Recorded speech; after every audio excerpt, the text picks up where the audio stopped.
오늘 얘기할 사건, 지난달 발생했던 서울 신림동 등산로 성폭행 살인 사건, 최윤종의 첫 재판이 오늘 있었거든요. 키워드를 보여주시죠. 왜 안 쓰러져? 오늘 재판에서 검찰이 공개한 최윤종의 범행 당시 발언입니다. 그러니까 피해자에게 했다는 말, 왜 안 쓰러져? 이런 말이었는데 재판 태도도 뭐랄까요, 상당히 불량했거든요. 하나씩 얘기를 해보죠. 먼저 최윤종의 태도. 보도들에 따르면 피고인석에서 시종일관 삐딱하게 앉아있고 반성하는 모습은 없었다는 거예요. 변호사님, 굉장히 좀 뻔뻔스러운 재판에 임하는 태도 아닌가 싶은데 어떻습니까? 그렇죠. 일단 뭐 범행의 어떤 뭐 잔인성이나 계획성 이런 걸 다 떠나서요. 예. 보통 이제 피고인들이 법정에 오게 되면 최소한 뭐 바른 자세로 법대에 앉아서 반성하는 척하는 모습은 보이는 게 일반적인 모습인데요. 반성하는 척이라도 한다. 예. 그런데 오늘 이제 최윤종이 이제 법정에서 보였던 모습은 예. 최소한의 그런 모습도 보이지 않았고 오히려 좀 그 장난스럽게 그 재판장의 질문에 대답을 하거나 또 삐딱하게 앉아서 좀 법정의 어떤 그 무거움이라든지 이런 것들을 전혀 인식하지 못하는 예. 좀 일반적이지 않은 모습을 보였다고 전해지고 있습니다. 방금 최윤종이 했던 이제 그 재판장의 재판부의 질문에 대한 답 얘기를 하셨는데 그 답변들이 좀 보기에 상식적이지 않더라고요. 박사님, 어떤 식으로 좀 얘기를 했습니까? 일단 돌발 행동, 최윤정이 돌발 행동을 할 가능성이 높다는 이제 교정 당국의 그 판단이 있어서 네. 이제 수갑을 찬 상태에서 피고인 좌석에 앉혔는데요. 수갑을 찬 상태로 재판이 네. 진행이 됐는데. 그래서 재판장이 재판부에서 수갑을 차고 재판을 진행해도 되겠느냐라고 예. 질문을 했더니 이거요? 없으면 좋을 것 같네요.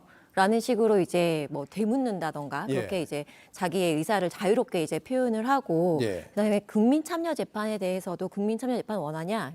뭐 그거 하면 좋은 거냐? 아, 그냥 안 할래요. 라는 식으로 장난스럽게 이제 답변을 했다라는 겁니다. 예. 이렇게 질문에 뭐 대묻기도 하고 장난스럽게 응답을 하면서 범행의 심각성을 전혀 인식하지 못하는 태도를 보였다고 합니다. 검사가 공소 사실을 설명할 때는 이제 뭐 고개를 갸웃거리기도 하고 뭐 수갑을 만지작거리기도 했다고 하는데 그 영상 하나 보여주시죠. 얼마 전에 최윤종이 검찰에 송치되면서 공개된 장면 잠깐 보여주시면 그 영상 뭐 많은 분들이 보셨어요. 지금 나오는데 몰려든 취재진들 보고 뭐 탄성인지 탄식인지 아이고 하면서 지나고 있습니다.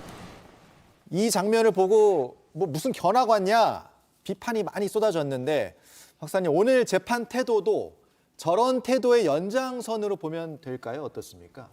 일단은 사태의 심각성을 전혀 파악하고 있지 못하다라는 건 이제 동일한 이제 관점인 것 같고요. 예. 일단 몰려든 취재진을 보면서 이 친구가 한 표현이 우아라는 예. 이제 표현입니다. 이제 그런 걸 보면 이 자신이 이제 어떤 사회적 이목을 끄는 굉장히 대단한 일을 한 것 했다라는 어떤 그런 잘못된 인식을 갖고 있는 것이 아닌가라는 생각이 들고요. 예. 범죄자들의 경우에는 이렇게 정말 피해자의 어떤 그 피해 심각성을 전혀 인식하지 못하고 자신이 대단한 일을 한 것처럼 그런 행동들을 취하는 사람들이 있는데 이 그 최윤정의 경우에도 그런 모습을 보이고 있고 우리가 과거에 부산 여중생 그 나치 이제 성폭행 살인 사건의 그 김길태에서도 마찬가지로 뭔가 이제 취재진이 자기네들한테 몰려드니까 굉장히 과도하게 뭐 어떤 영웅 심리를 가지면서 대단한 사람인 것처럼 그런 그 모습들을 태도를 취했거든요. 그래서 저희가 이럴 때 이제 보여줄 수 있는 것들은 무시하는 겁니다. 이 취재진들이 궁금한 점들이 있을 수 있겠지만 이 사람에 대해서 과도하게 영웅화시켜주거나 그런 영웅 심리를 부추길 만한 그런 언행은 좀 하지 않는 것이 좀 좋을 것 같습니다. 자, 오늘 재판에서 검찰이 이제 공소 사실 설명하면서 앞서 이제 키워드로 나왔던 최윤종의 범행 당시 발언도 공개가 됐습니다. 그러니까 왜 안 쓰러져? 이건 어떤 상황이었나요? 그 최윤종이 일단 피해자를 너클로 몇 차례 가격을 한 뒤에 예. 또 이 피해자가 자기가 계획한 대로 의식을 잃지 않았던 거예요. 그리고 그 과정에서 피해자의 저항이 있었는데 그 저항하는 피해자에게 너 돌머리다, 왜 안 쓰러져? 이렇게 정말 잔혹한 모습을 보였다. 이렇게 지금 검찰이 공소사실 중에 알렸습니다. 근데 이게 어쨌든 그 피해자는 지금 사망한 상태이고 피해자의 이야기를 들어볼 수 없는 상황이고 또 이 상황을 목격한 목격자도 없잖아요. 이 모든 진술이 지금 최윤종의 입에서 나온 것일 텐데 왜 이런 진술이 나왔는지 그리고 어느 정도 신빙성이 있는지 이런 맥락도 함께 살펴볼 필요가 있을 것 같아요. 경우에 따라서는 이 쓰러졌다라는 그 표현이 정말 이 최윤종이 했던 그 단어가 사용했던 진짜 그 워딩이 맞다면 예. 정말로 자기는 살인할 의도가 없었다는 것을 강조하기 위한 과정에서 나온 그런 이야기일 수도 있거든요. 그리고 충분히 일단 그 상황을 왜곡하거나 꾸며낼 수 있는 상황은 맞습니다. 왜냐하면 피해자가 없으니까요. 그래서 이런 부분도 조금 더 맥락적으로 왜 최윤종이 이런 얘기가 나왔는지 그리고 이것을 어떻게 살인의 고의와 연관시킬 수 있을지 이런 것들이 앞으로의 재판의 쟁점이 될 수 있을 것 같습니다. 지금 서 변호사의 분석 어떻게 들으셨어요? 예, 저도 동일한 의견인데요. 예. 이런 범죄자들의 경우에 일단 범행 자체를 부인할 수 없기 때문에 많이 이제 거짓말하는 부분이 범행 동기와 관련된 부분이라던가 범행 수법과 관련된 내용입니다. 그래서 피해자가 이제 저항을 했다라는 맥락 속에서 너는 돌머리다, 왜 안 쓰러져 이런 말을 했다라고 하고 있기 때문에 실제로 그런 말을 한 것이 사실인지 팩트 체크가 일단 우선적으로 필요할 것 같고요. 저희가 이제 일반적으로 봤을 때는 이렇게 잔인하고 모욕적인 언행을 왜 굳이 이 상황에서 했을까 이런 네. 부분들을 고려해 보면 이 사람 사고 내에서는 아마도 이게 저항하는 피해자에게 어떤 제압을 하거나 이런 행위 과정 중에서 있었던 일이다라는 것을 이제 부각시키려는 용도로 보이거든요. 만약 저항을 한다라면 우리가 피해자를 대상으로 할 수 있는 것은 그냥 두고 도망을 간다던가 예. 아니면 더 강하게 제압을 하는 행위인데 그 과정 속에서 우발적으로 이제 좀 정도가 과해졌다라고 주장하는 취지의 모습으로도 보여질 수 있습니다. 예, 말씀하시죠. 어찌되었건 그런 취지든 그게 사실이든 사실이 아니든 간에 우리가 알 수 있는 점은 뭐냐면 결국은 피해자에게 이런 언행을 하는 것이 어떤 의미인지를 전혀 인식하지 못하고 공감하지도 못하는 그런 사람이다라는 점은 분명하게 알 수가 있는 것이죠. 그러니까 그 얘기를 뒷받침하는 게 그러니까 범행 당시에 경찰관들이 출동을 해서 피해자를 이제 심폐소생술을 할 때 최윤종은 나 목마르다 그러면서 물 달라고 했다는 거 아니에요? 그러니까 네네. 지금 말씀하신 부분이 그런 부분을 얘기하는 것 같아요. 근데 맥락상 보면 예. 내가 죽이려는 의도는 없었는데 예. 그렇게 우발적으로 뭔가 피해자가 쓰러져서 심폐소생술까지 받아야 되는 이제 상황이 되었다라고 하면 결국 그 사람이 보이는 행동이라는 건 생각의 결과물인데 만약에 자기가 의도하지 못했던 그런 상황에서 이런 피해자가 심폐소생술을 받고 있으면 이 사람이 갑자기 물을 달라는 자기 어떤 욕구만을 충족시키기 위한 그런 행동을 할 수 있을까? 그럼 우리가 고민해 볼 수, 생각해 볼 수 있는 것은 혹시 인지적으로 좀 기능이 떨어지는, 인지 능력이 좀 떨어지는 사람이 아닌가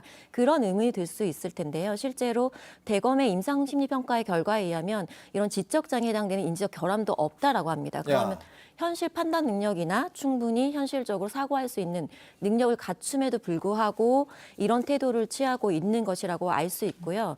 그런 면에서 이제 그 대검 임상심리평가에서는 어떤 이야기를 했냐면 예. 그 원초적인 욕구와 성관계에 대한 호기심을 해소하고자 욕구 충족 방식으로 행동한 것이 사건 발생에 영향을 미친 것 같다. 그래서 저는 이 원초적인 욕구, 그러니까 이런 사람들, 이런 행동을 보이는 사람들을 저는 이드형 인간이다라고 표현을 하거든요. 네. 그러니까 결국은 우리가 어떤 누구나 욕구를 가지고 있거든요. 그러면 그 욕구라는 것은 뭐 바람직한 어떤 상황에 따라서 바람직하지 않으면 바람직한 상황에서 그런 행동을 한다던가 시간을 뭐 좀 지연시킨다던가 이런 현실 원리 혹은 도덕성 이런 것들에 의해서 행동하는데 이 사람의 경우에는 전형적인 이드형 인간으로 어떤 즉각적인 자신의 욕구 만족을 추구하는 그런 인간형이다라는 평가로 이제 평가될 수 있을 것 같습니다.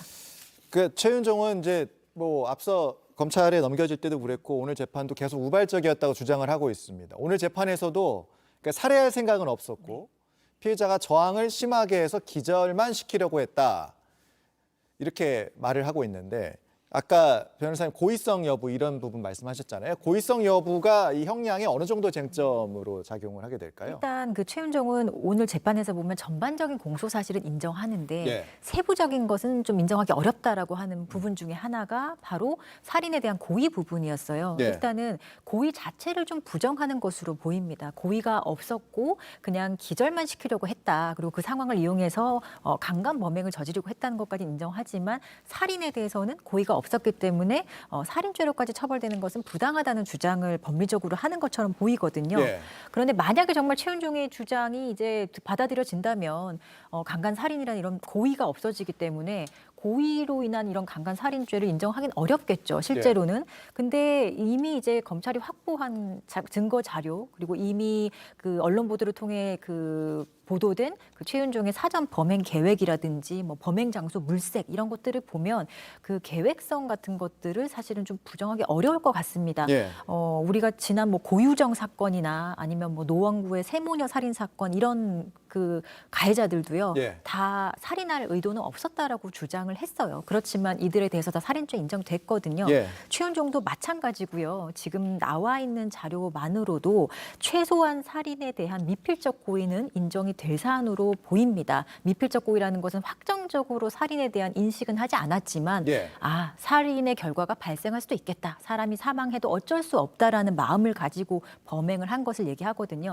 이 미필적 고의만으로도 고의범이 인정되기 때문에 이 죄명이 제가 볼 땐 달라지진 않을 것 같습니다. 다만 뭐 우발 범행을 계속 주장한다면 어쨌든 계획살인보다는 우발 범죄, 우발적 그 정황으로 인한 살인이 형량에 있어서는 조금 더 유리한 판단을 받을 수 있기 때문에 그 부분을 그런 주장하는 점을 것으로 계속 이제 보인다. 주장하는 것으로 보여요.